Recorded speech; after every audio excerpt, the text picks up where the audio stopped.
watching STV. Select for fun.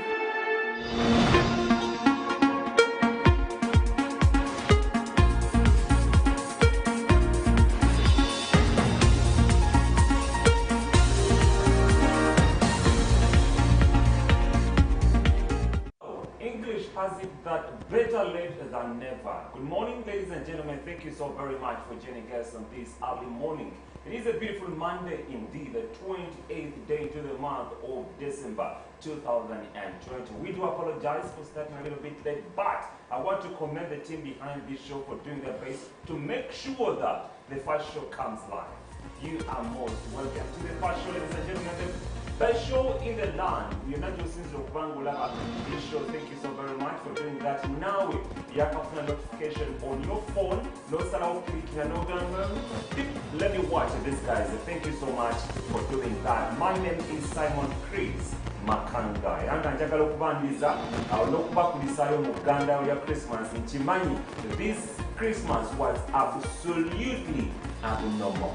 Right from the time COVID-19 yayingirawo buli kimu kyakyuka, everything is abnormal. Era nja kubajukiza tukyali mu ttalo President Museveni bwe yalangiraho okulwanyisa COVID-19 in the Pearl of Africa. Era yagamba mufuname tusirike until this war is done. Well, I don't do this show alone either. I'm always with. Thank you so much for watching the first show today. My name is Carrot Mwine. Welcome aboard, and I hope you had a very great Christmas day.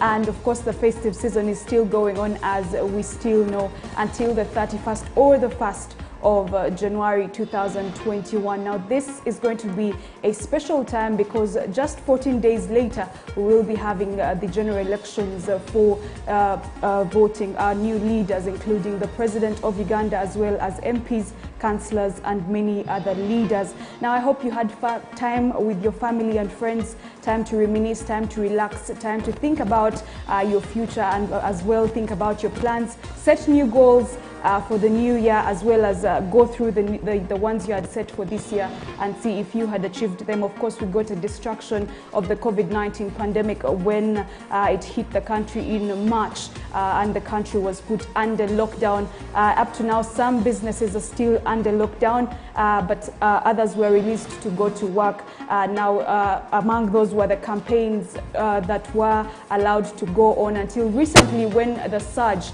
in COVID-19 increased and there was a ban. We are going to be looking at all those stories and so many more. But for now, allow me give my colleague a chance to introduce himself. Well, assalamu alaikum wa rahmatullahi wa barakatuh. Mwase mtando banda Uganda mwenda batugwa ntevu Quest TV. Tubachimati mbade mu Gandalo nga mbade mu sekukulu naye nga mu kaseera kanene nakuzaba zigenda zikola ki ngano zivaamu kyankizo okuba nti nno weddamu okuba nti obwongo obutereeza n'obeera ng'olowooza biki bigenda mu maaso, kubanga okumula kubaddewo tuwumudde, abantu beeyagadde, abantu bakoze biki, naye mu kaseera tugenda kuba nga tufakasinga, tulina okuba tufakasinga ku budde butale tugenda kuba nga tubutwala mu maaso, n'ensi yaffe tuba tubitwala mu maaso. Naye amanya Tarik Nkata Aziz nga bulijjo, lwaliro olunaku ennaku zombi ziri 28 omwezi gwa Desemba, omwezi mwaka tugenda kuba nga tugumalako, naye tuleme kubeera nga tusagambiza, oba nga tusanyuka nnyo, oba nga tujaganya, oba nga tukola ebintu bino ebiraga nti n'omwaka ogumalako, kubanga nze nabagana juzi wane nti kya bbeeyi okuba nti omwaka guno ogenda kuba ogumalako, naye ogujja ogenda kuba ogutuukamu oba ogenda kuba nago ogumalako. Kiba kyankiza okuba nti webaza Mungu obulamu bwakwadde okuba nti omwaka guno ogumalako, era n'omwebaza okuba nti byonna byakuyisizaamu nabadde nga bikyamu oba bizibu oba bitya, naye obiyiseemu. Naye kiba kibi nnyo okuba nti omwaka guno oguvuma n'osanyukira omupya n'ogamba nti tuwonye ekyaka. No, omwaka guno ogumazeeko naye ogujja on'ogumalako, onosobola okuba nti oguyitamu guno gwoguyiseemu. Era bwakiba mwenyini Allah atugamba nti ye mwaka, ye mwenyini Allah yawa ovuma omwaka ovumye Katonda. So tubire nga tuwogera ebigambo birungi, tubire nga tusanyuka musanyuka ennyo, tubire nga twebaza Mukama okuba nga tuyisa mu mwaka guno eno. Naye nga bulijjo tuba tubayitana emboozi ez'enjawulo eziba zikoza mu kimanyi tuli mu biseera bya politics, era bijja bibaddewo Muganda yetu badde mina politics asigadde atambula, bannayuganda tebawummudde. Simon Chris, abanali manyi tunagenda mu biseera mu nnaku zino eza Christmas oba kiita abantu bagenda kuwummulako, naye bannayuganda tebatudde tebawummudde, era politics asigadde atambula. Era nga bingi ebibaddewo mu nnaku zino eno, era amawulire mangi agatuuse, abantu bafudde, abantu bafunye obusago, ekyennaku nga ne bannamuli bannaffe bennyini tebalutonze, bafunye obuzibu nabo mu mbeera yabaddewo eno. Ebintu bingi ebijja Simon Chris nga tujja tuba embeera etambula mu ggwanga. etwetera okulowooza ebintu bingi mu mutwe gyaffe ntufumiriza tugamba nti nakituufu kye kigenda mu maaso omanyi Simon Chris ne Carol omuna baffe mwenna batulaba batugoberera nze nina ebintu nze nga ngoberera ebbanga erisinga nti abakulembeze ba Africa balina obwadde bwe balina babaganya okuba nti bawona babaganya okuba nti bubaggwamu ebiseera ebisinga abakulembeze no bajja mu buyinza oluusi ne bajjira ku mmundu ku kigala ky'emmundu naye nga mu kujja ku kigala ky'emmundu ekyo bateekawo ensonga eziraga nti wawaddewo obutali bwenkanya obadde operation obadde okunyigiza abantu bazze kulwanira bazze kununula nsi naye bamala okujja mu bukulembeze ate ne bakyuka abadde bazze okununula ensi ate ne bagiwamba ne batuuka okulaba nti ino ensi gye banunudde efuuse property yaabwe tuya musajja nga Gaddafi engeri yajja mu bukulembeze yajja overthrowinga na kojja oba yali kojja gwe overthrowinga najja mu bukulembeze n'afuuka darling n'akolera abantu kituufu Gaddafi yakolera abantu nyatuka ekiseera n'alaba nga Libya efuuse property ye n'amera amampaati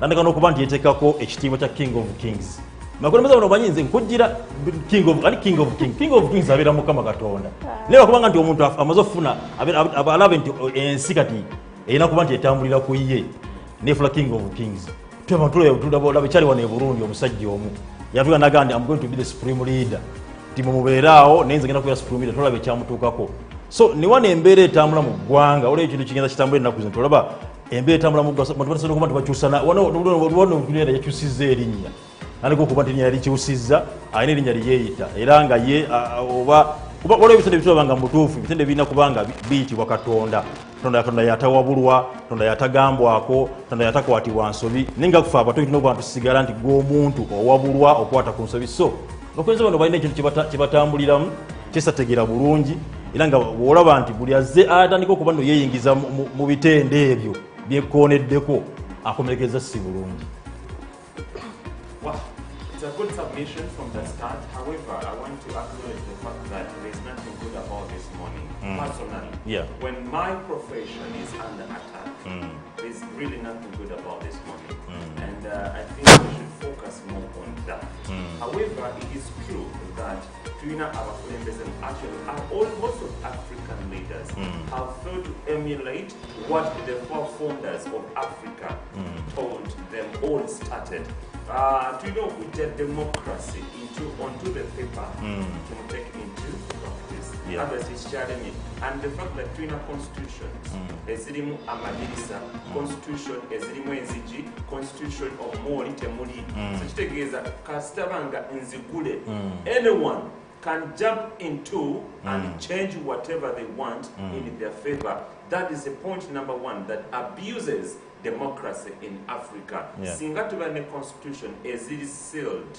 Netugamba we have made a constitution, we shall only seek to review it after maybe a certain period of time. Nekasitogirekanga nzigule bino byonna tebyewalika oli agikyusa n'akola kyayagala in their interest. So kasatwa nga tukyalimu eyo embeera. I'm not talking about in Uganda. The things I'm talking about do happen also in other countries. Yes. We have leaders who Africa in general who have abused the constitution to do things that benefit them. That's the only problem affecting African leaders. All right, before we delve into our first story for the day, I'd like to let you know that we are live on Facebook at STV Uganda. You can go and catch the discussion right there. Join us and comment and tell us what you think about the show and the topics that we're going to discuss. Now, 2 journalists have been injured as security led by police supporters of the National Unity Platform. Now, this is to start with a fellow journalist from the Ghetto Media House. Now, Ghetto Media is one of the online media houses that have been following the campaign trail of Robert Chagulanyi Sentamu, who is the National Unity Party platform president. Now, Ashraf Kaside was shot on his head just above his right eye and was rushed to Masaka Hospital first in critical condition before being moved to Rubaga Hospital. Now, he wasn't the only one that was injured. Other journalists, including Daniel Lutaya, as well as Ali Mivule, who got hit by a canister, a tear gas canister on his leg, as well as several other injuries that were said to have been caused by the police. Now, the police, of course, has come out to deny and say it was not intentional for them to do that, but what we are seeing is continued brutality against journalists that are trying to cover these campaign trails. Journalists have really nothing to do with these political parties. If police wants to chase after Bobi Wine or whoever, Patrick Amuri Atoboy, it is very fine, as well as they leave journalists out, because if you can see the pictures on the social media that are trending, it's clear that Ashraf Kasidi, who was shot on his head, was of course covered with a press gear and was wearing something that shows that he is press. And clearly any police officer before shooting would have noticed that this person is press and is not in opposition or trying to cause fracas. Now, police, of course, was trying to disperse these people from following Bobi Wine, since the crowds were a little too much and prohibited by the COVID-19 guidelines that we have in the country. But I do not think that it's worth it for someone to pull a bullet on a person carrying a camera and trying to cover these events. It's not the first time that it's happening, but we do hope that this one becomes a wake-up call, of course, for the police as well as other security forces. Simon, Chris, what do you think about this? It's very sad. Very, very, very sad. Yeah. That we can afford to live in a country like this. First and foremost, I want to condemn what exactly happened yesterday, and I want to sympathize with the family of Senator Francis, commonly known as Frank. Nsaba Mukama Katonda abakunye Mukama yagaba era yajjawo. We can never fight fate. Kitegeeza olulwo abadde luweddeko and he had to leave. But all of this is happening in the name of the pandemic. Okay? Bino byonna biriwo olw'embeera yatujjira ey'ekirwadde kya COVID-19. Tujja kulwawo nga tujjukira olunaku lwa 21 lwa omwezi ogwokusatu omwaka 2020. Lwe lunaku Uganda lweyafuna ekirwadde kya COVID-19. Tuzze twogera ebintu bingi nnyo.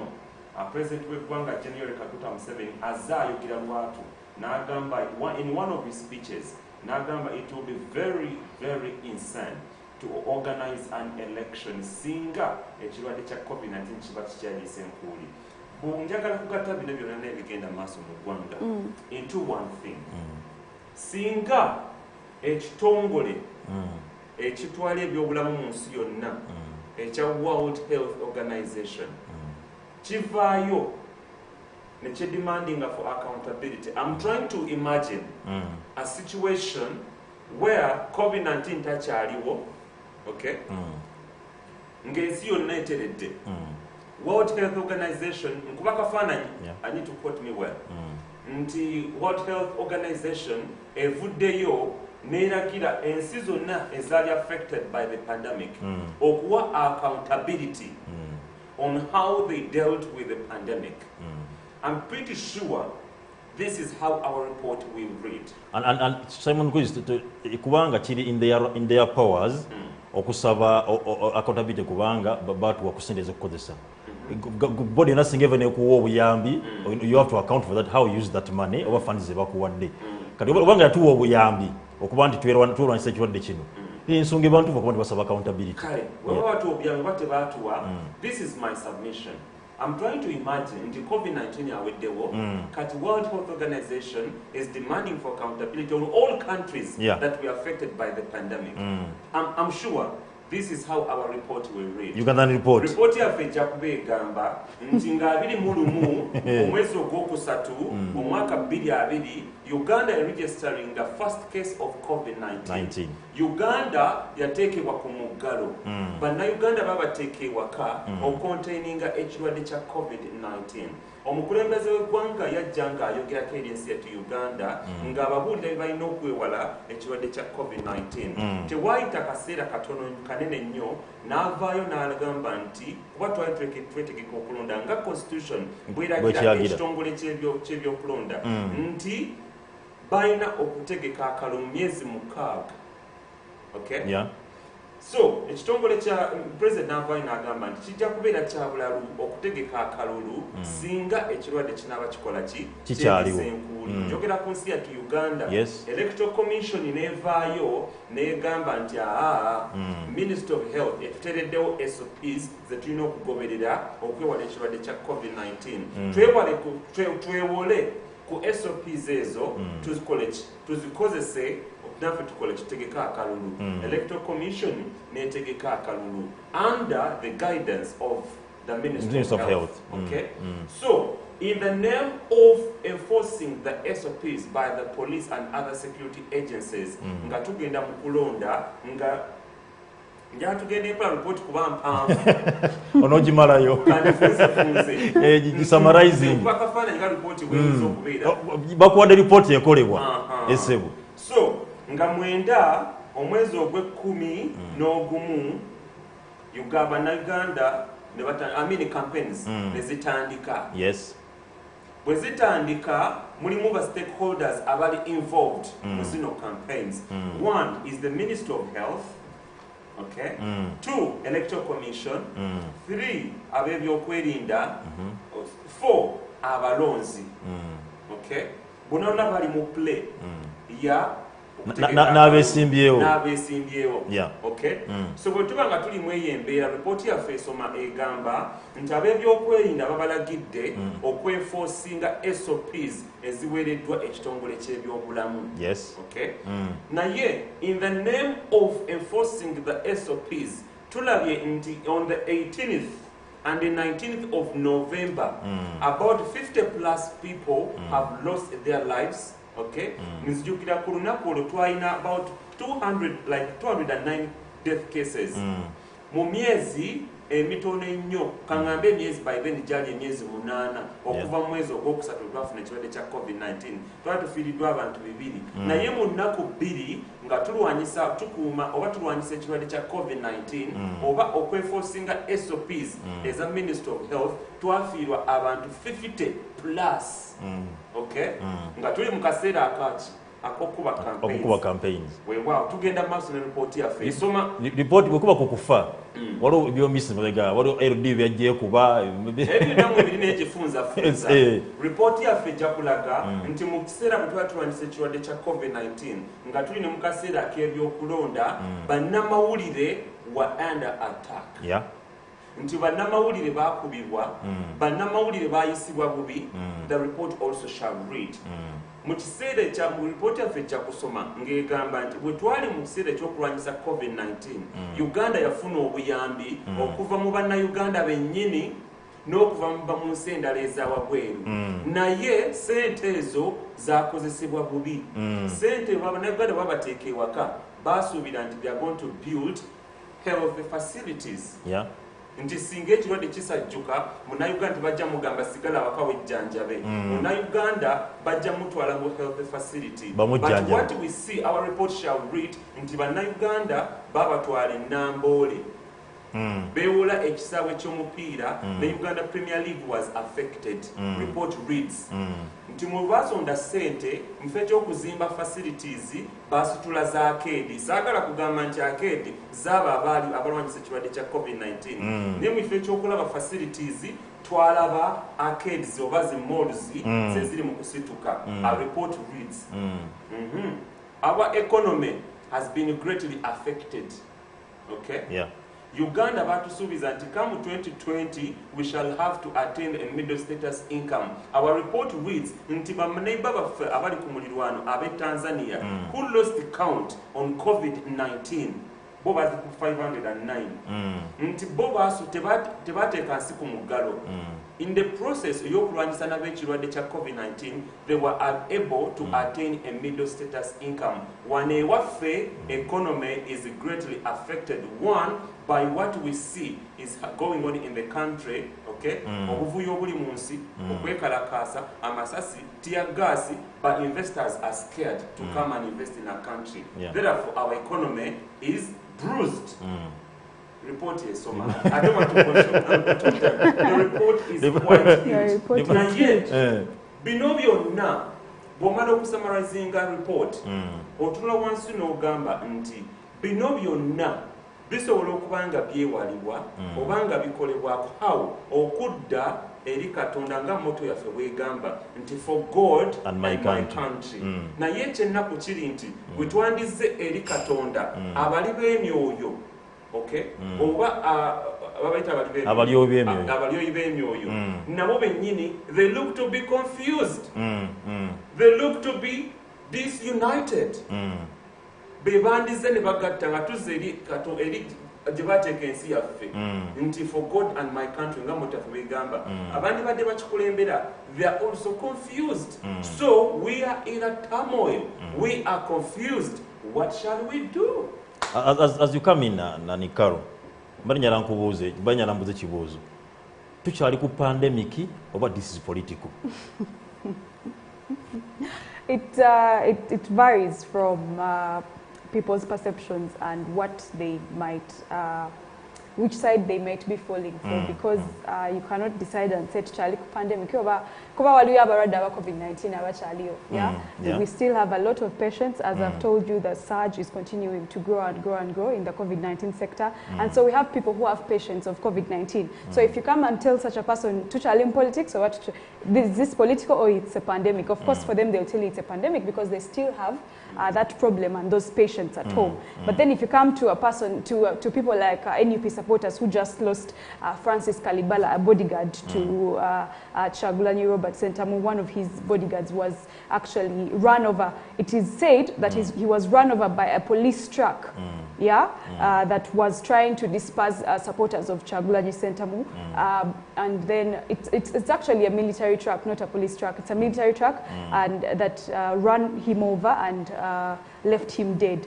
But then Brigadier Biekwaso came out to tweet and said, no, it was not a military police officer's van or car. It was, however, a drone car of a private car, which was a drone where Frank was seated on top of it, and when it was highly speeding, he fell off and lost his life. But claims say he was covered in a pool of blood. And so we are left wondering whether that pool of blood was caused really by him falling off the car or the top of the car and falling down, or is it true that the military police actually ran over him? It's still a developing story. Now Chagulanyi, of course, came out to grieve with the family, and he actually went there to eulogize the late and pay his last respects. Now here is where he called for unity of the party and said, however much people are losing lives, they shouldn't give up hope, because it might be painful now, but it will be, of course,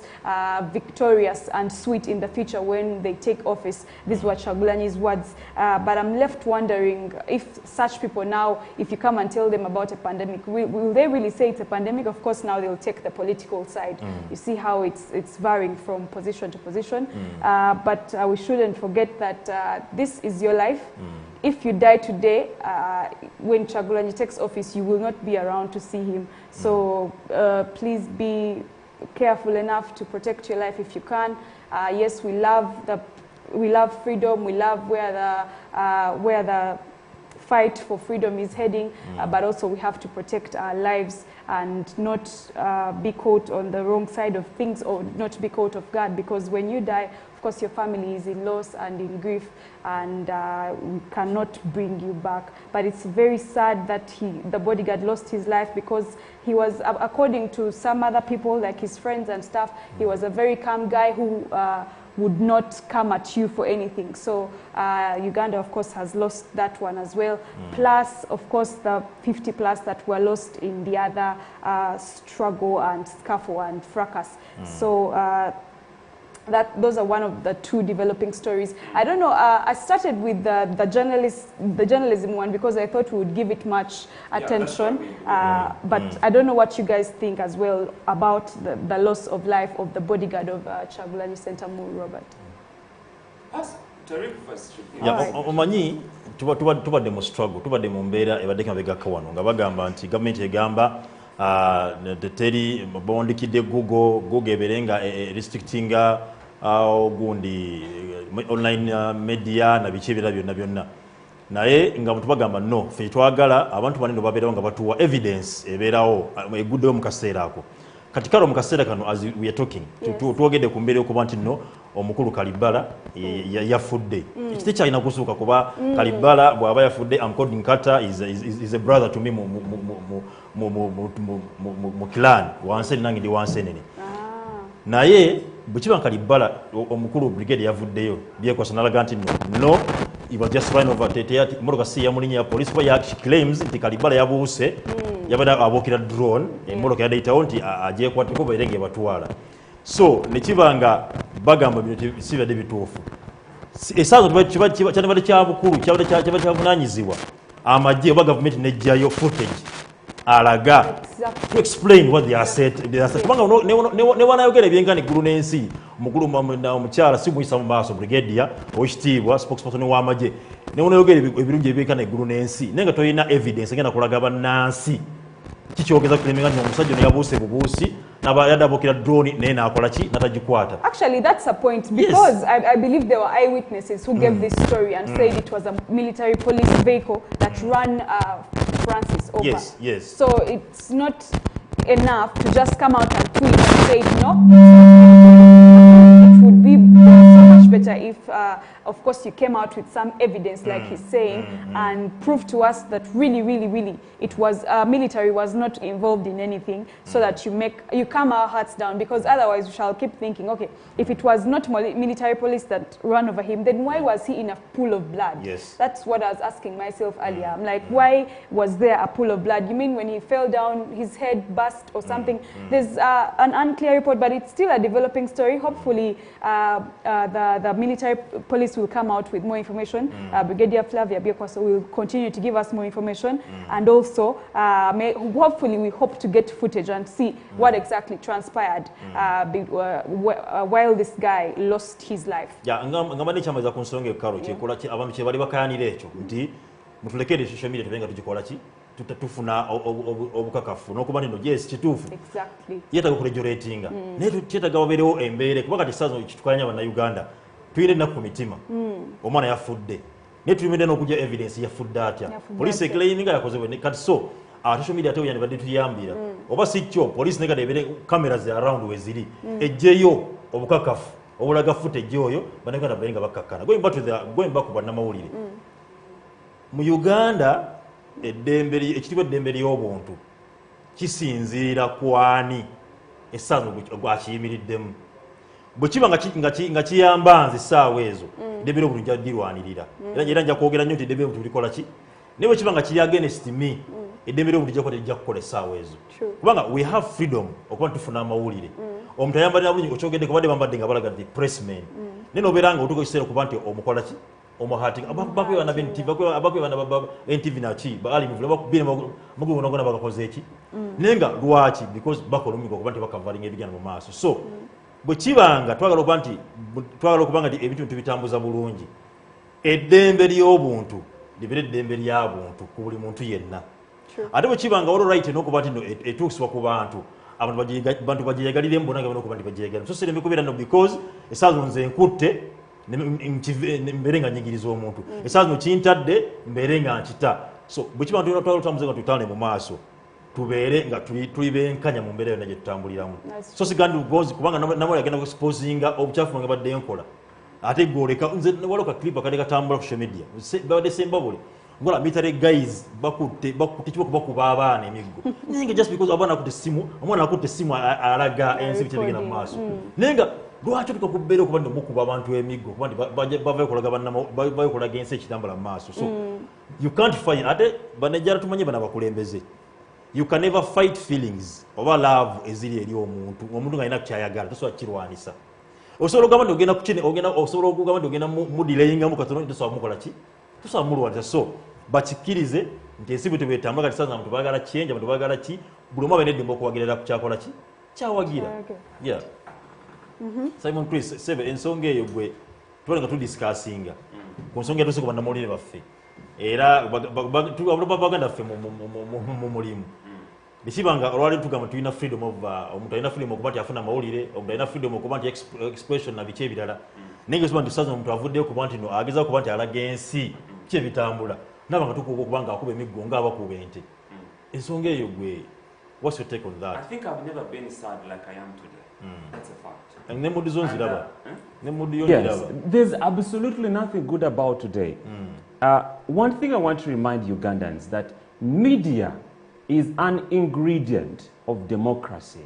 Okay, when media is under attack, that is absolutely insult on democracy. Okay, Article 34 of the UN Charter talks about freedom of expression. yeah. And freedom of expression is what guides us to do our job as media. Okay? I want you to imagine a scenario where there is no media.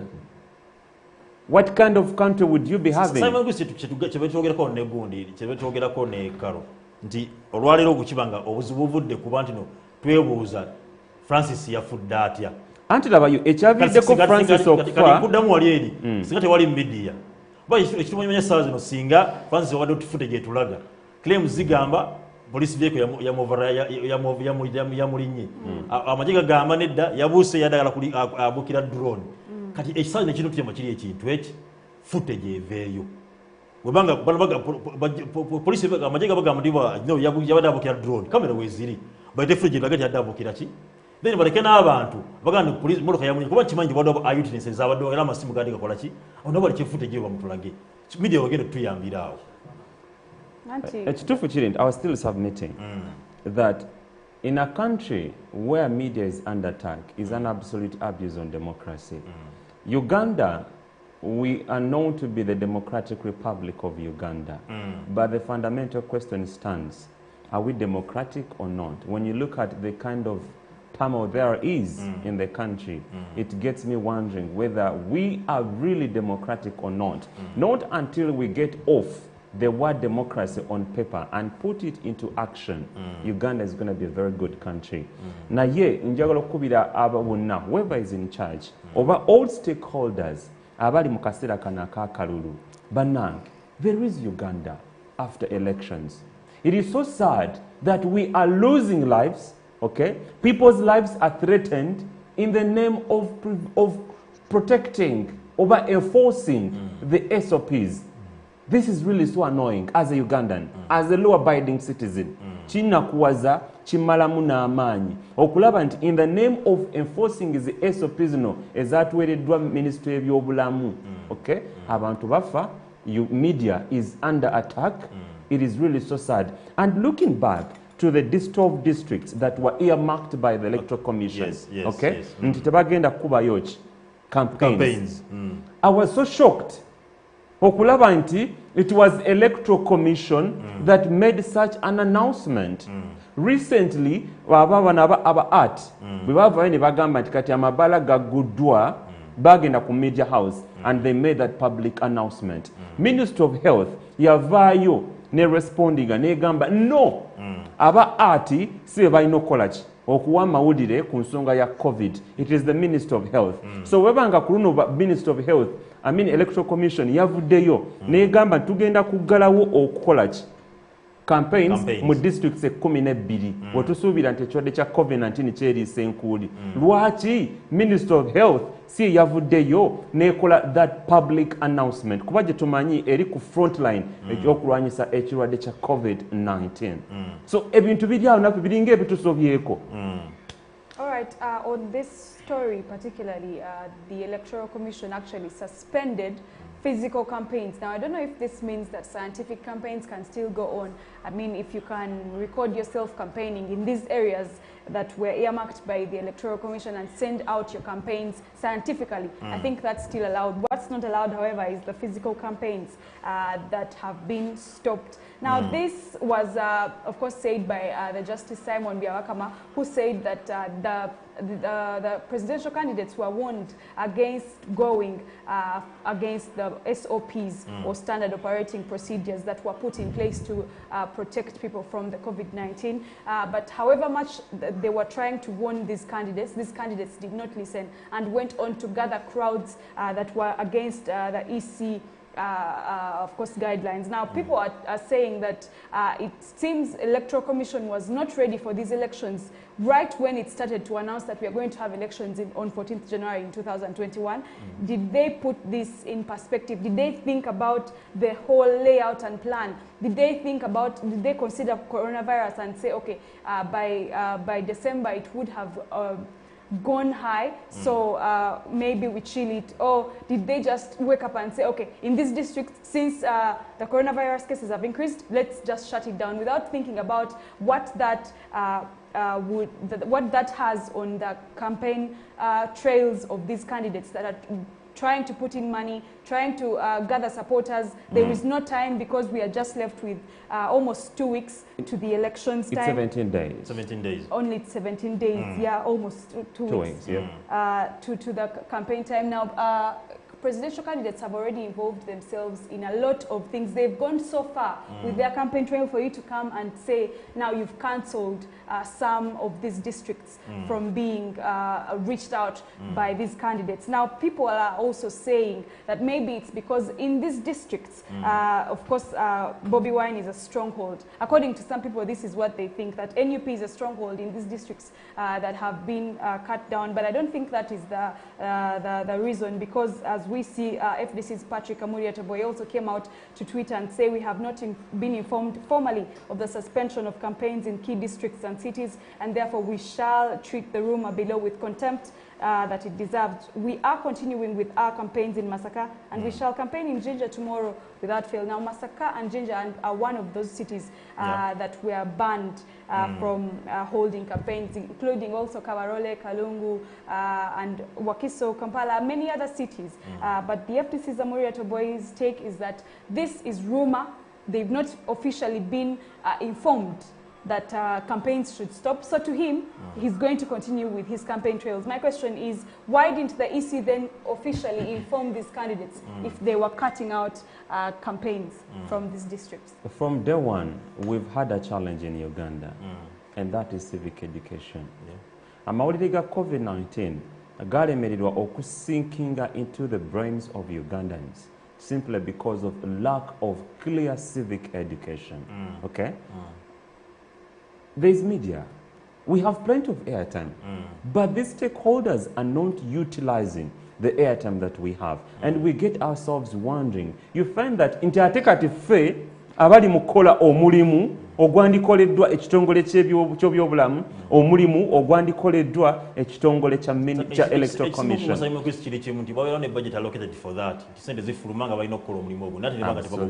Absolutely. So, for as long as tukyalina ekizibu ekyo, tugenda kwesanga nga everyone receives information the way they want. Okay? We have propaganda that has dominated people's minds. I've had a one-on-one with the different people, youth in particular. But believe you me, okujjamu abavubuka ekigambo kya propaganda mu mitwe gyabwe kiriko PUK code joina okusiringa out. Bannayuganda propaganda has dominated this country. Eranze ekindeetera okwebuuza, where are the stakeholders, where are the government people to come out and speak to Ugandans? Ensonga eno gyegezako kwogera. For instance, kino ekyakolebwa Electoral Commission, ekyokuvaayo and it earmarked these 12 districts, omuli Mbarara, Kabarole, Luweero, Kasese, Masaka, Wakiso, Jinja, Kalungu, Kazo, Kampala, Tororo, ezo zonna. Okay? Bino byandibadde bikolebwa ekitongole ky'ebyobulamu. Bandivudde ne bagamba okusinziira nga bwe tulaba oba we tutuuse oba according to the advice that we receive from the scientists who are at the forefront of okulwanyisa ekirwadde kya COVID-19, batugambye zino districts ABCD za bulabe nnyo oba ziri congested oba kya bulabe nnyo okuŋŋaanya abantu okusaasanya ekirwadde kya COVID-19. Naye it is so shocking nti Electoral Commission yevuddeyo. Kati Bannayuganda, this is how they receive it. Nti Electoral Commission yo etegeka byakulonda. Okay? Kitegeeza bino byonna byereese biri political. However, The reality is COVID-19 wali. I wouldn't want to dismiss that. COVID-19 wali. Era mu Kampala was earmarked as an epic center. Okay? Nti COVID-19 wasinga okuba omungi. Okay? Tekijjawo kuba nti kiri nti COVID-19 taliyo. COVID-19 wali. Naye, how is the communication done? And how are Ugandans going to perceive this? Ngojewo kiri in the fact that propaganda wali, and it's what Ugandans are consuming more. Muna Uganda tujja munenya bw'anaavaayo n'agamba nti no, this is political. Kyova ne Kara kyogeddeko n'agamba nti all these are strongholds of NUP. Kati buli obuyebuuza, why are you blocking what? Campaigns in those areas. Okay? Electoral Commission come out and educate Ugandans on these matters. Minister of Health, come out and educate Ugandans on such decisions that you take. Banyonyole, tumusinzidde kuki. Just before you come in, I'd just like to let you know that also the Lord Mayor Elias Lukwago came out and said EC has no power, absolutely. That's minutes after the Electoral Commission had announced the ban on the campaigns. Now, Lord Mayor said EC has no right whatsoever to stop these campaigns or to even think about halting them or trying to stop them in any way. Now, Lukwago's case is that Electoral Commission has tried so much to own things that it does not have powers over, because this is absolutely the work of Ministry of Health to come out and say the surge on COVID-19 is increasing every single day, and we no longer have power over it so that it stops. But the Electoral Commission coming out to stop these major campaigns was a big disturbance to the Lord Mayor Elias Lukwago, who came out and said Electoral Commission has no right whatsoever to pull down these campaigns. Nga sinabagenda ku nsonga ya campaigns na kustopinga. It's something I want to talk about. Simon Kwisi waliwo kimaze okunziramu okundaga nga twebuuza oba communication abantu bazikola isi egenze mu media tulaba wano n'owamagye obrigadier omukyalo w'ekitiibwa Bwesala Byekwaso omwogezi w'amagye naye yavuddeyo n'akola tweet nga awakanya ebyokufa kw'omuvubuka. Social media gye tukozesa kimaze okulaga that's the way to go. Mukiba gavumenti ate nayo yagamba nti egirwana aye naye nga ate batuwaga nabo gye bakola ki. Simon Kwisi gwayogera omusajja wano gwayagala nnyo Trump omusajja abadde agobera ku social media agamba nti gwe nkugobye mwagala nnyo musajja omukwano kimaze okulaga wano nti gavumenti yaffe nemaze okulaga obukulu bwa media ne social media esobola obanga etambulizaako emirimu nejyanguwa amangu. Ekyo kyomamaze kitulaga tebadamuna kuba nti bagyogerako ekintu kyonna. Ekyokubiri yaluze ku mbeera okuba n'akalulu kano okuyimirira mu buzino. I'm not taking a side nti oba stronghold ya NUP oba efulisa jaga nafa waffe enamnega nafa waffe nze sigenda kutunuulira ekyo, but ngenda kutunuulira embeera lwaki Simon Kwisi tuddeyo twebuuze twakkiriza oba tugenda mu kalulu. Ekyo kyaliwo ekiri era omukulembeze atulaga nti tunagenda mu kalulu ssaawa zino nekyo kyaliwo ekiri. Karisani bolga watu batatu ngene mukalwa. Adesa bolga watu stoppinga. What are they helping? Kigenda kuyamba je sawa zinene. You know, we have a problem in Africa. Era ne kyokubiri singa Minister of Health singa bavude ku bandi ba stopping akaluka nene. Bajje ne numbers batwage obukakafu. Batwage okusinza mu Kampala tulaba abadde bali mu Kampala ba this and this and this. Kaboro kino. It is a civic education I'm talking about. Tulage enamba z'ejjinja ziri alarming abantu bali emitwalo ebiri badde ejjinja. Kampala abantu baliyo bati lwaki balonzeemu ezo, why those? Tumanyi abadde kanje Busia baliyo tuli ku borderline kyokyerabye ebimu waki balonze zino districts 12 basinzidde ku kino gandagala yeebuuze basinzidde ku ki kyeva ajja kugamba tino baganyo because of Bobby, baganyo because of Amuriat, baganyo because kubanga kiki basinzidde okumati batuwa districts tuzigendamu. Tarik labayo tulina obuzibu mu Africa. We major in the minors and minor in the majors. Yes. And for as long as we still think that way, we shall always be either developing countries or underdeveloped countries. It is so ashaming that, let me give you an example. I'm going to give you 3 examples of different countries. Tuina and Singa Congo. Okay? It is very embarrassing. It is one of the richest countries. Yeah. Singa ko byobugagga naye bwe kituuka mu kulonda bagamba tetulina sente zaki kuorganizinga kulonda.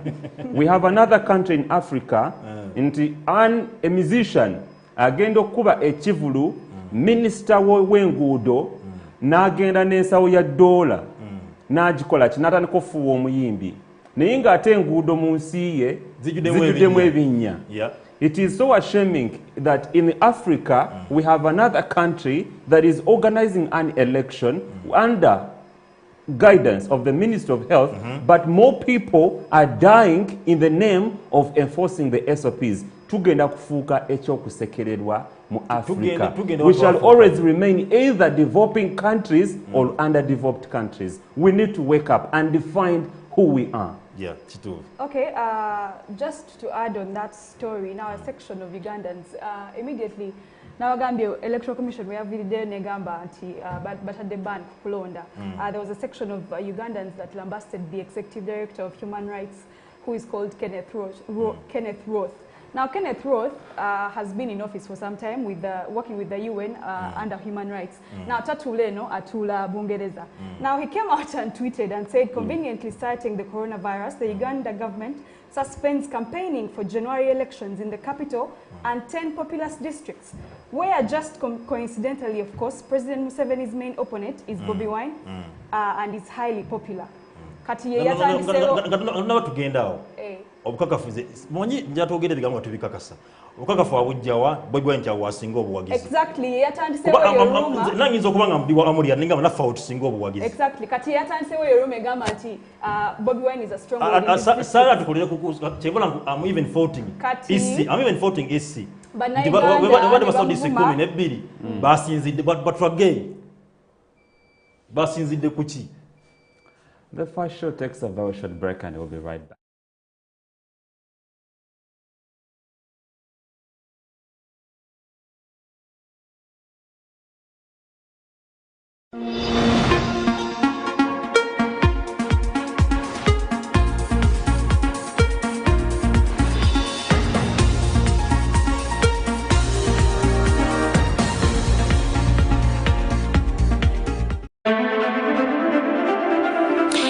You're watching STV. Select for fun.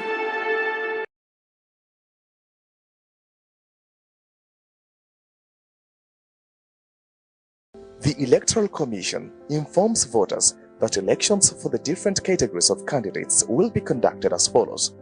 Presidential and parliamentary elections on 14th January 2021. City/district local government council elections, Lord Mayor, mayors, chairpersons and councillors on 20th January 2021. Municipality/city division chairpersons and councillors elections on 25th January 2021. Sub-county/town/municipal division chairpersons and councillors elections on 3rd February 2021. All persons whose names appear on the voters register will be allowed to vote. Persons appearing at the polling station should wear face masks, wash hands, and observe social distance to limit the spread of COVID-19. The Commission appeals to all voters to turn up in big numbers and elect their leaders. Hey guys, you're watching STV. Select for fun.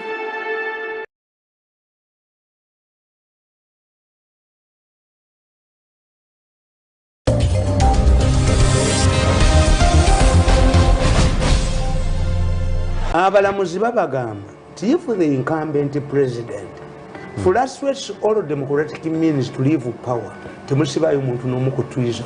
This is why Besigye is released. Museveni ekibi kyalina talina mawulire. Nawandika n'ekitabo kyange the role of which could have been a malicious society sapule njijjamu noyingire sabo katonda wa bujja nze katonda bw'obujja bw'oba olaga eri sapule twekitwala omusajja omubbi bamujja ewuwe ewaka kabanga lyezi ne bamujja ewuwe ewaka yabadde mu ttooyi naye tebamukiriza na tusanatayizi bamutadde buteesi mu piikaavu ba mu state house naye omukyayina bwe yawulidde nti ono bamukutte yeesiize kiwi yayitiddeko yadduse ng'omuddugavu. Hey guys, you're watching STV. Select for fun.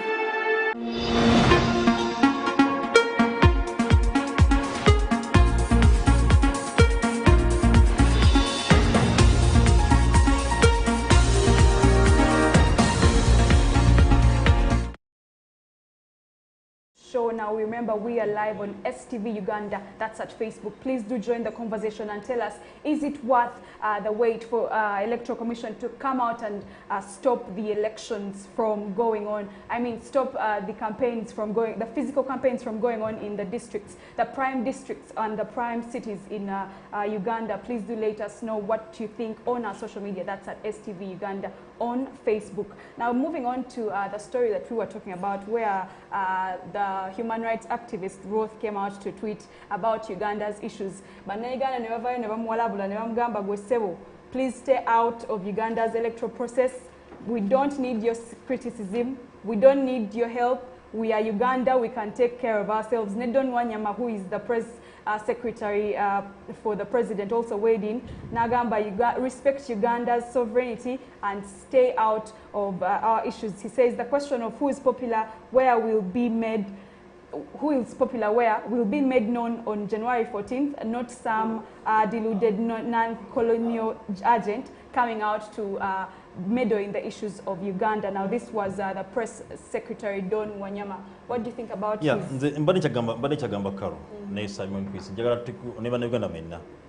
I'm this kind of person who is African. I am a Pan-Africanist. Kubanga zisala nnyo muzungu ajja kutandika era nange mbera kusaidia eyo. Sina kukiza kusajja n'abacheru tujja nti baberenga bayingira mu nsonga zaffe. Bayagala okubantu kubanga okubona Simon Chris obona kutubona buno lwaleero. Root cause eva ku bazungu. Bwate mana kujja no mu Africa twalina ebyo twabeeranga twawangala mu kulembeze nga tulina abakabaka betukiza tulina eje tutamuza obulamu bwaffe. Nga tuli civilized ngaba Africans nga tulina eje tutamuza byaffe bulungi nnyo. Nga tuli very organized nga tulina obumu ng'abantu. Bajja batandika okuba nga bayita ebintu byabwe batandika okuba nga batwawula yawula. Tunye intelligence avo kusangira kubya kwabakabaka. Bali ho banyine babula mu kingdom zina bichi batwawula yawula bonga bokusinza ku nfuga zaabwe.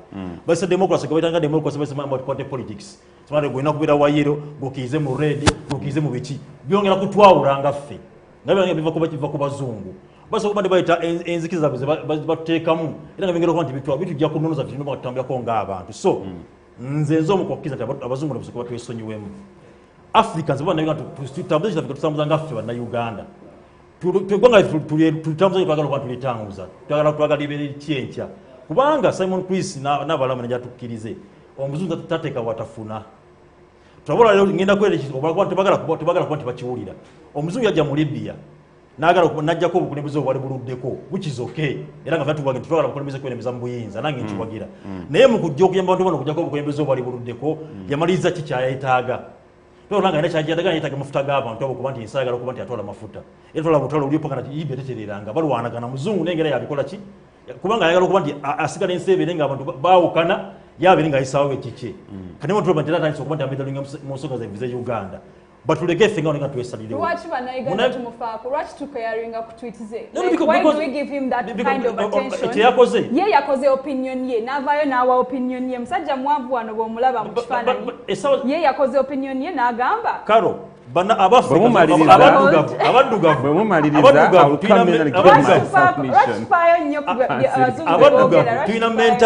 tuina mentality ekiza mu mubiri omweru era omwiro mwe gwogera pye mazima. That's what we take it. Abadugavu tandikana fokegiza mu gafa abadugavu. It's called a mindset. Mindset tujejjemu. Nti nawo solo kubanti osobola okuyimira tuba abazungu kye babaddemu abo menyini mu America. Nabo bade bakana Trump bamu byobulu. Era batu bikulide ensonga nti nabo benyini babba obululu. Kye tumanyi nabo kibeera yeewaawe. So babanga nabo balina weaknesses zaabwe nga bo. Fizo gaffe tuzikoleko ngaffe. Africans tukize mu yucha buli twagala change you want to get ngaffe kubanga tugenda bayamba tuyamba ko kuba tuita change ne what next olaba ebizibu ebisinga obungi ebitulumano mu Africa some of them are colonial effects. That is it. And there is need to define who we are okwejja ku mikono jabo bacherupe. Africa is the only continent that has welcomed all kinds of civilization. One, we welcome the Dutch, we welcome the Germans, we welcome the Italians, we welcome the French, we welcome the British. Now, we are welcoming the Chinese. Okay? Yeah. And we are seeing this. Look, every single year, all 54 heads of state, African heads of state, bagenda mu China, okay? They are given $60 billion to share amongst themselves. Last year, we saw all African heads of state going to Russia. They go to Japan, okay? And not until we defined everything in our own, we shall never attain what we call democracy in African countries. There is need to define who we are. All right. Of course, taking us to another tweet from the same person who said the question of who is popular will be made known on the 14th of January. I think that's the point. Nti omuntu w'amaanyi tugenda mulabira mu kalulu aka 14th January. So bino ebirala tebitukanga. Omuntu n'avaayo ate n'agamba nti Uganda Bobi Wine atandise okusinga amaanyi. Actually, some people are saying, are you the one funding Bobi Wine? Abantu bambuuza ku Twitter. Are you the one of the people that's funding Bobi Wine? Lwaki omutera mwanya? Lwaki omuterayo nnyo ki? Kavega, why are you trying to support him here and there? Are you one of them that are funding him? And you remember, people who are said to have been funding Bobi Wine are being tracked, of course, by the Ugandan government, including the human rights lawyer Nicholas Opio, who was also linked to the same stories around there until he was remanded to prison. Now, moving on to another perspective from Uganda's United Nations Ambassador Adonia Ayebare, who has also blasted the Human Rights Watch, both Kenneth Roth, for meddling in Uganda's internal affairs. Kwegambo Labanga, all the leaders are trying to tell this guy to mind his business and not mind what's going on exactly in Uganda and leave Ugandans to carry on with themselves because they can't handle what their politics is all about. That's what they're saying, that they do not need anyone. Yeah, that's what people are saying. That's what people are saying. President, Nkata homosexuals eranga bali bweru kati wachava nnyo kusaza against him afayo nnyo ayagala ku proving abigamba president ajanga atugamba nti je bali abeero abasindika sente ndi bafanika Bobi Wine chichi kyageza okuba nti atulaga. So business Uganda is businesses are fake. Not only Uganda, yes, but African problems can be solved by Africans. We Africans and African leaders. Yeah. Oyina kintu kyogedde kwa era njala kuwaika information katono nti abantu bano abazungu tewali nakamu ke batwagaliza tekaliiwo oli agamba laba mbadde kyakunyonyola wali eri nti all 54 heads of state bagenda mu nsi z'abazungu abamu mbu we are going to discuss matters of Africa oba kintu kye tugenda okwogerako is in the interest of Africa. Ani gwe to discussing ebintu ebiri mu interest yo first. Why don't you consider yourself first before you consider interest of Africa? That is a question that we need to think about. Waliwo ensi kangambenga United States which has about between 6 and 7 trillion GDP, trillion US dollars GDP. Nensi nga Lesotho which has about 1 to 2 billion GDP, billion US dollars GDP.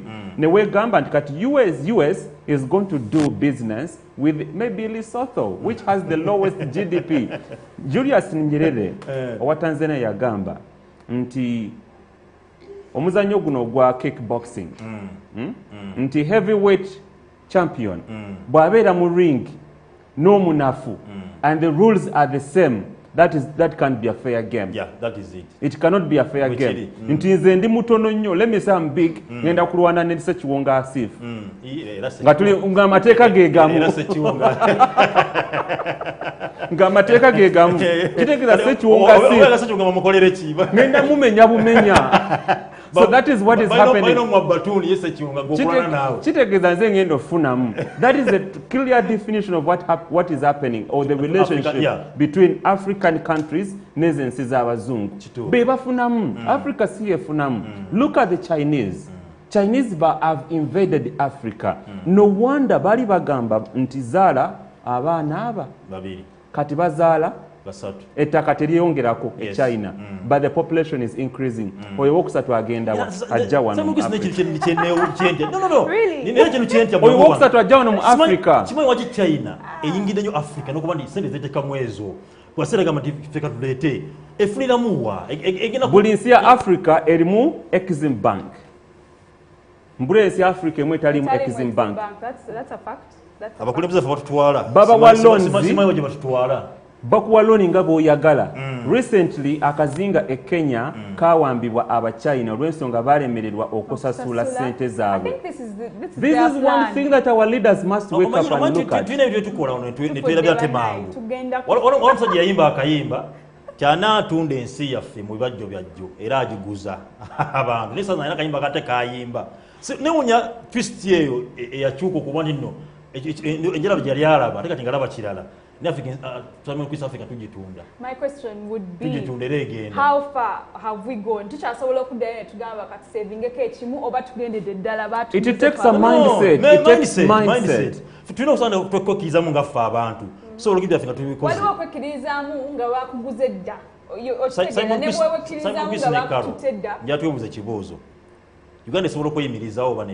We can.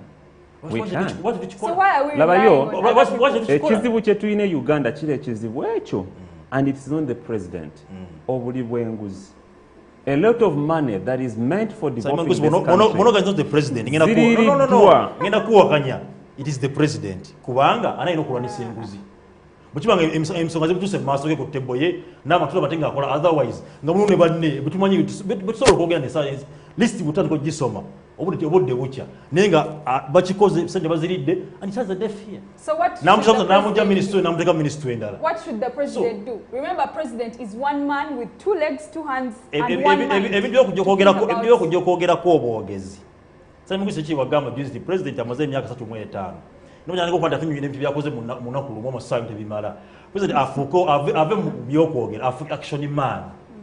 Ngabo yagamba akuna muchezo. Nasanyuka nnyo nenga akuna muchezo tugenda kulako ndi bateka kabanga isu. Sinala kwa kuna muchezo. Akuna muchezo giteke wonga omuntu. Yes. Atoke kwa kuna muchezo ngandala eri action packed. So si yakwogera bwogezi. Naturally, but akuna mchezo jayogerako bukiwa crushing opposition yetu jiraba wagamba I'm going to crush them, but whatever they are crushing ne akuna mchezo ajogereko ngandiri ne gamisu ngazitereza police yononese kwata ku mutwe abantu babye bintu bakwate ku mutwe kankosese aina strongholds ze okitegera stronghold ye izo kubera military ngokulwana bo muleta obo mulesi nenge ebidala bampi. Like he might have military mind jaina eyokulwana agigose ne kulwanisa enguzi kisoboka. Not there, he might need to get advice from other people. Yeah, because the only solution to this, there's always been a saying that think outside the box. Okay? Nyati Katins, I want to submit to us that I think we should think without the box. Ye ani alete box say. Webuze box bajireta yali muchi. Muzungu yajire. So we need to think without the box. And by thinking that way, tuina okudefining who we are as Africans, as Ugandans. Okay? Tujemwene embere y'okugamba nti Mukama Katonda atuyambe buli kimu Mukama atuyambe. Kyannuma nnyo okulaba nti I think it was 20 last year. Bwe bateekawo corruption walk. Mbubata tutambula okuva ku City Square twolekera ekololo okulwanyisa enguzi. We need to wake up. Nakusamale ekyo ekintu. Bwe kiba kyetagisa badde bakole corruption walk. Kuno we yava egende paka Busia. Yavaawo. Ndi yava ku City Square. Kuno baleme gitwala kololo bagereka kololo. What difference they pick it from Baja Square. If I wake up and walk and protest, did you watch? Like No. Yes. Did you watch that story? Ngandaba abalokole basaba. Hele rapashasha tatatata. Rapakasha tusaba. Kulwanyisa buli bwanguzi mu Baja City Square. Ne bagisule kololo. Kachibalina kola kintu. No. Bagitwale mutukula. No. But either batwale mutukula, batwale Bibia, or batwale Busia. We need to think without the box. Because they come in Uganda. These guys are really funny. Okay, to end this show, I'd like to end with this beautiful story where Bobby Wine's online Christmas show attracted over 22,000 views. Now this brings us back to the story of social media, that however much you want to control or stop something, I don't think it's going to be possible with the social media that we have today. Now, presidential candidate Robert Kyagulanyi held an online successful Christmas show where he held it in Tungamo, which is the district where the wife hails from. Now it started at 6:30 p.m. and the singer hosted his campaign. But first lady ne first lady aliko wentungamo incoming yagala kuba naye wentungamo sai mugisa teroko aina mtu watero kogera ndi ebintu bijja bye panga sai muntu toiza wakanya bintu byaliko toiza wakanya mbere ya Mungu abaya yasazeewo first lady aliko wawa Mungu wabanga yasazeewo ebintu bijja bye panga bulungi Nenga ni story ya yakoza mawuliji nabeke gulo omusajja bamukutte amuli ati bamusibasire bamusibyemu kawe ndakika ne mama ne bamukulugusa yabada aragenda jinja ne babagamba ne bamukulugusa ne bametoloza ate that then ne bamusura ku sezi bamugamba sezi batukutaddao ati he wanted to continue with his campaign trail yeye abagambye ebyo tabirike ebyo gamati EC has stopped ne muchamu because bochibanga chaise ku mawuliji just ku Twitter na biki for more information for him he said he'll treat it as a contempt rumor and will go ahead with his campaign trail. So I think they are now following. If you try to defy the Electoral Commission guidelines, even if you don't have proper information that came from the EC and you're a presidential candidate, they are watching you, they are on the watch out. If you dare hold the campaign, they'll just stop it because they have the power too. They have the guns and everything that they need to stop it. So I think Patrick Amuriat yabadde yagala kuzanyamu No, it's just an affirmation of who they are. They are known for being defiant. Simple summary. Yes. All right. Well, nze kyenjagala okukubiriza bannayuganda nti tujjukire nti ekirwadde kya COVID-19 gye kiri era saagala tufuuke ekyokusekererwa nga bwe mbadde mbanyonnyola wano emabega nti ensinga Uganda yafiirwa abantu bangi mu ngeri y'okwagala okulwanyisa ekirwadde kya COVID-19 ate abantu baafa ebirwadde ebirala ate abantu baafa olw'embeera eyateekebwawo nga tugenda mu kulonda. Saagala tufuuke ekyokusekererwa. Tulina ensinga ze mbadde mbamenyera ku wali emabega. Ensinga Democratic Republic of Congo, the richest country with minerals. Yalemereddwa at one point yalemereddwa okuteekawo okulonda nti tebalina ssente. Eventually it linked, they became a laughing factor. Our country is more than that, or we are bigger than that. We are the pearl of Africa. Can we maintain that? Tuleme kufuuka ekyokusekererwa. Police, ab'ebyokwerinda, Ministry of Health, Electoral Commission, can we guide Ugandans on the proper path that we need to take? Ekkubo lyenjogerako, ekkubo tulowooze nti there is gonna be Uganda with or without elections. All right. As we end, I would like to read you some of your comments. As we told you, we're going to engage with you on social media, and I'm seeing some comments coming through on our Facebook, which is at STV Uganda. When you type in STV Uganda, you will see our page with a black, white, and red logo. First, I'll read one comment from Nyanzi Robert, who said, even Ghetto TV was among the ones that they wanted to close on Google. Now, after they failed, all this is happening. I think that's about what we talked about earlier, the killing of Frank Kaligbala, as well as the injuries of the different journalists. Yes, yeah. Yes, and then another one who said, who is Bengo Kato, says, they lack professionalism. I don't really concur with that because I don't see how my unprofessionalism causes me to be shot on the head. But that's what you say. And then another one says, Museveni Yagamba Tikupya Kyagulanyi Ajakuji. Okay, I don't think that's a fact. As well as another one, Kendrick Tazwoods, who says, hey guys, thanks for the show. You're very welcome. Thank you so much for watching. And you say, I think it's time for government to use cameras to show us the footages of that truck distracted the camera. I think this is also about the person who lost his life. That's what you were saying as well, I think. And then Umar Semwanga, you say, what makes us hope for them is lack of peaceful transition. what you people are not seeing happening is the pre-election exercise. Yes, those are some of our comments from our social media. And the discussion continues still. You can engage us on what you think exactly is going on in the country. You can tweet or you can go on our Facebook page or take your comment yo obendo woza yokwewe byola ebigenda maso mu ggwanga neze ndowooza twetaaga okudda ku mmeeza, okay, tulowooleze wawe twagala okutwala ensi yaffe Uganda. To be honest, kinakuwaza kimalamu amaanyi bw'otunulira ebintu ebigenda mu maaso mu ggwanga. Bannayuganda mwenanga mberekereza okuba nti tuvaawo mu kaseera kaneeno njira kusaba bannayuganda ffenna teke message y'okuba nti tubeera bakakkamu tubeera bagonvu era obuli buno bunebe kubanga butwawula nze olwaleero bunamenga ngenda kusaba oddeyo oba oli muwagizi oba oli muwagizi oddeyo teka kayimba ka Bobi Wine kabayita olute butwawula. Reflect on that song kawulirize bulungi tugende tukamu nnaku z'omwezi nga 14 tukuba akalulu tuveeko tukyali bumu olute bukola ki Tarik Nkata gemanya omukama abankuumire. All right.